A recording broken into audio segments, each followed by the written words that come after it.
Duh, aku sulit banget cocok sama orang ini. Sudah kenal lama, tapi saat ketemu selalu aja kayak gak nyambung.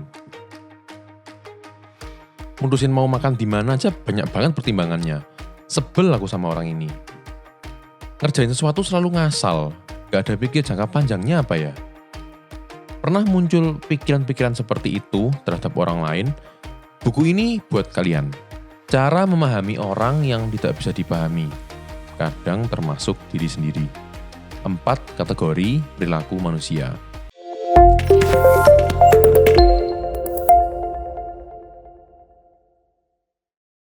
Menurut ahli komunikasi Thomas Erikson, ada 4 kategori besar perilaku manusia. Teori ini bukan teori baru, melainkan sudah ada sejak zaman kerajaan Yunani berkuasa. Mengapa kita perlu mempelajari hal ini? Jawabannya sederhana, supaya kita mampu membuka batasan komunikasi kita. Misal kita sulit berbicara dengan introvert atau males berurusan dengan ekstrovert, sehingga kita bisa connect dengan banyak orang, baik di dalam lingkungan kerja maupun di luar lingkungan kerja, secara tepat dan efektif. Video ini akan aku bagi jadi 2 bagian. Yang pertama mendeteksi warna diri kalian dan warna orang lain. Yang kedua, kita akan belajar cara menghadapi orang dengan warna yang berbeda, termasuk cara memberikan kabar buruk, kecocokan alami antar warna, dan pemicu stres setiap warna. Disclaimer, di video ini aku akan fokus ke 4 kelompok warna perilaku manusia. Bagi kalian yang mau mendalami latar belakang terbentuknya perilaku manusia tersebut dari bayi hingga dewasa, bisa langsung beli buku ini untuk tahu lebih dalam. Tipe pertama adalah biru, atau menurut sejarah Yunani, melankoli. Karakteristik yang akan kamu temukan pada biru itu detail, hati-hati, akurat, tenang, logis, sistematis, dan gak suka berasumsi. Ketika kalian bertemu seorang pemikir yang sering menanyakan apa sains di balik hal ini, ada tertulis di buku panduan mana? Meskipun lebih cepat, ini tidak sesuai SOP, jadi ini tidak tepat. Kalian sudah ketemu dengan seorang biru.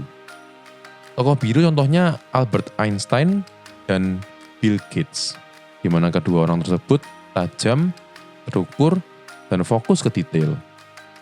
Tipe kedua adalah merah, atau menurut sejarah Yunani, koleris. Seorang merah mempunyai karakteristik ambisius, solutif, cepat mengambil tindakan, kompetitif, independen, cekatan, bertekad tinggi, dan persuasif. Berbalik dari seorang biru yang bekerja berdasarkan SOP, buku, dan data, seorang merah lebih fokus ke hasil daripada ke langkah-langkah atau proses menuju ke hasil tersebut.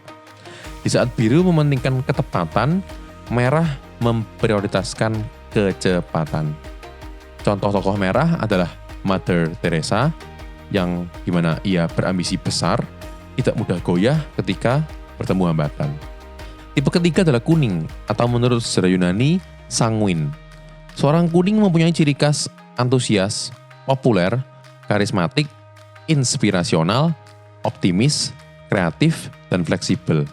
Cara paling mudah mendeteksi seorang kuning adalah dia biasanya yang populer atau dia yang kenal paling banyak orang.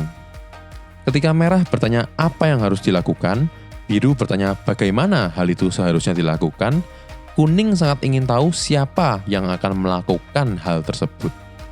Contoh tokoh kuning, Oprah Winfrey, Will Smith, Robert Downey, dan Dwayne Johnson. Tipe keempat dan terakhir adalah hijau, atau menurut sejarah Yunani, pragmatis.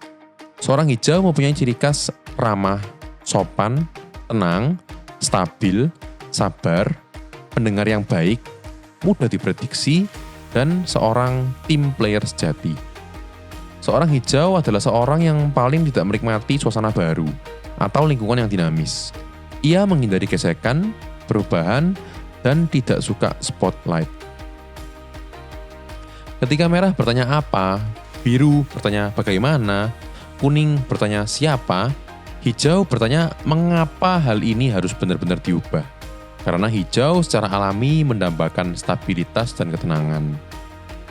Kesimpulannya, biru itu introvert yang fokus pada pekerjaan, merah itu ekstrovert yang fokus pada pekerjaan, Kuning itu ekstrovert yang fokus pada relasi, dan hijau itu introvert yang fokus pada relasi. Nggak ada satu warna pun yang sempurna.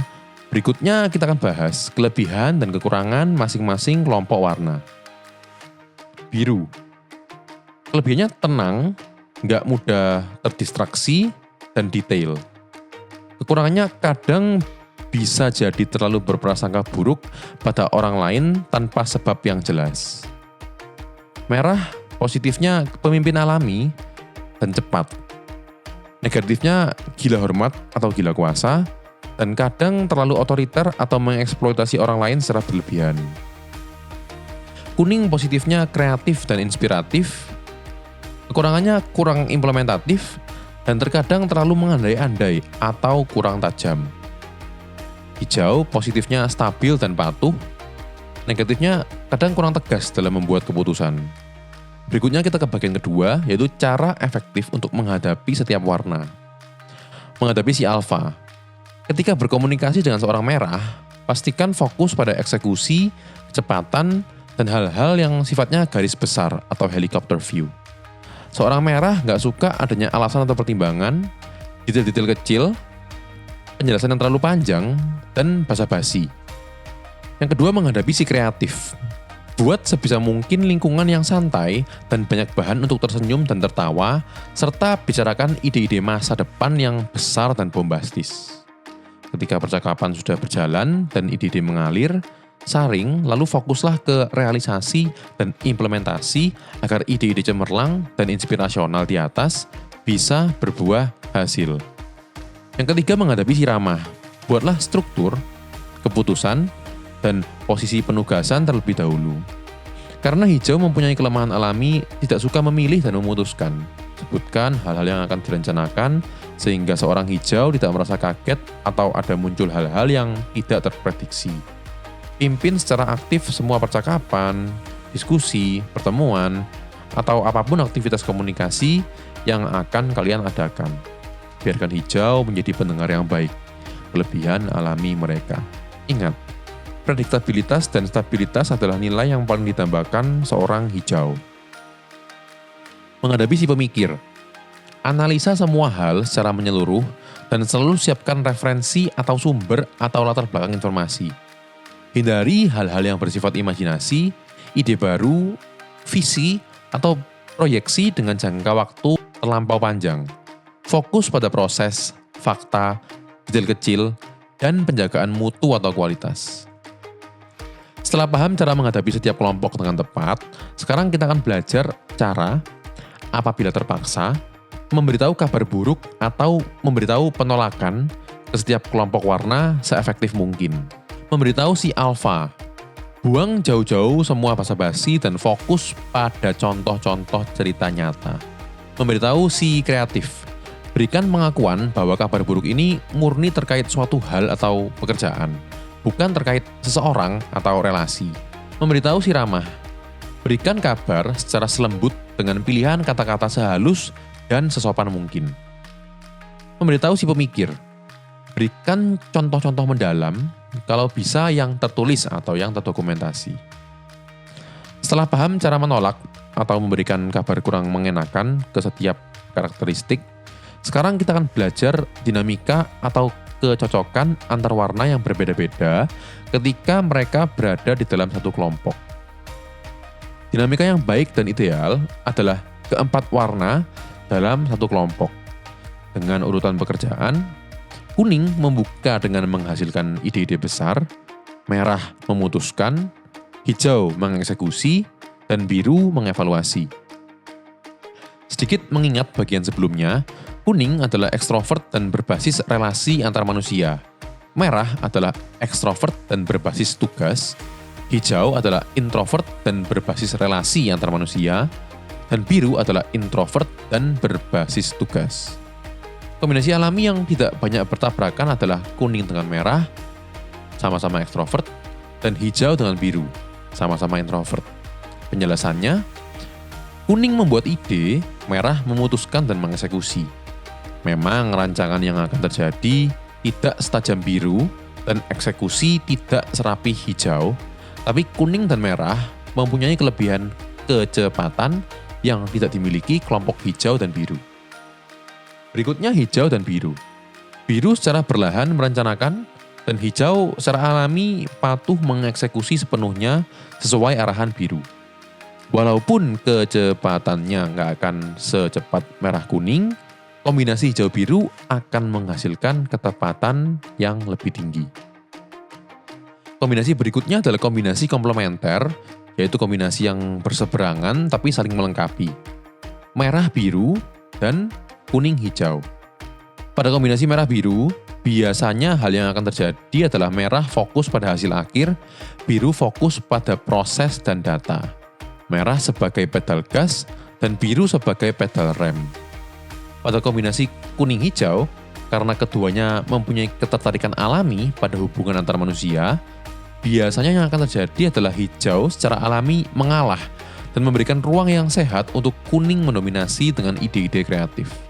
Lalu hijau akan secara alami patuh dan senang mengambil peran pemain pendukung, sehingga sebuah proyek akan berjalan dengan cukup baik dan dalam prosesnya akan menghasilkan suasana menyenangkan bagi para anggota tim. Dan seperti yang kalian bisa tebak, ada kombinasi ketiga yaitu kombinasi miring atau diagonal yang menurut buku ini tidak efektif, yaitu merah hijau dan kuning biru. Coba sharing pendapat kalian mengapa kombinasi diagonal ini tidak baik. Topik terakhir sebelum ke kesimpulan adalah pemicu stres masing-masing warna. Pemicu stres merah, kehilangan kewenangan, hasil yang nggak terlihat, tidak ada tantangan dan hal baru, rutinitas, dan terlalu sering diminta menenangkan diri atau merendahkan intonasi. Ketika stres, seorang merah akan berapi-api, menyalahkan semua orang, dan dalam frustrasinya akan melahap semua pekerjaan, dan akhirnya mengeksekusi secara suboptimal. Cara meredakan seorang merah, lemparkan merah ke aktivitas ekstrakurikuler yang menguras energi mereka seperti olahraga, terutama olahraga kompetisi. Saat mereka kembali bekerja, api tersebut pasti sudah akan lebih tenang dan terarah.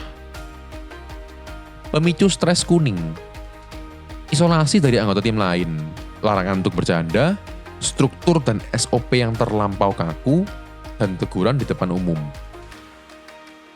Ketika stres, orang kuning akan menjadi egosentris dan menjadi terlalu optimis ke arah yang tidak bisa dieksekusi sama sekali. Cara meredakan seorang kuning, biarkan ia merancang sebuah acara atau pesta di luar jam kerja. Hal ini akan menyalurkan energi stres mereka sehingga saat kembali bekerja, mereka akan kembali kreatif dan inspiratif di level yang optimal. Pemicu stres hijau itu perubahan yang super cepat dan mendadak, spotlight atau sorotan, dan terlalu banyak bercengkrama di luar pekerjaan. Ketika stres, orang hijau akan cenderung pasif, dingin, dan tidak optimal mengerjakan apapun. Cara meredakan seorang hijau yang stres itu berikan waktu ia untuk tidak melakukan apa-apa hingga stresnya berkurang. Pemicu stres biru, risiko yang terlampau tinggi, inovasi tanpa memandang latar belakang, hal-hal yang sifatnya emosional, dan ketidaktepatan waktu. Ketika stres, orang biru akan cenderung berpikir lebih baik memasang rem sepenuhnya dan tidak menghasilkan kemajuan apa-apa daripada merisikokan timbul kesalahan. Cara meredakan seorang biru, berikan ruang untuk berproses sendirian. Lambat laun, ia pasti akan kembali ke level kerja yang optimal. Sekian untuk konten hari ini. Sebagai tambahan, pada umumnya satu orang bisa mempunyai satu sifat atau lebih sering dua sifat dengan struktur satu dominan dan satu non-dominan. Semoga dengan video ini kalian bisa lebih baik dalam memposisikan diri kalian sesuai warna kalian dan warna lawan bicara kalian. Buatku, kesimpulannya adalah pahami diri kalian, pahami orang lain, dan pasti banyak kesempatan yang akan lebih lebar dan lebih dalam terbuka untuk kalian. See you in the next video.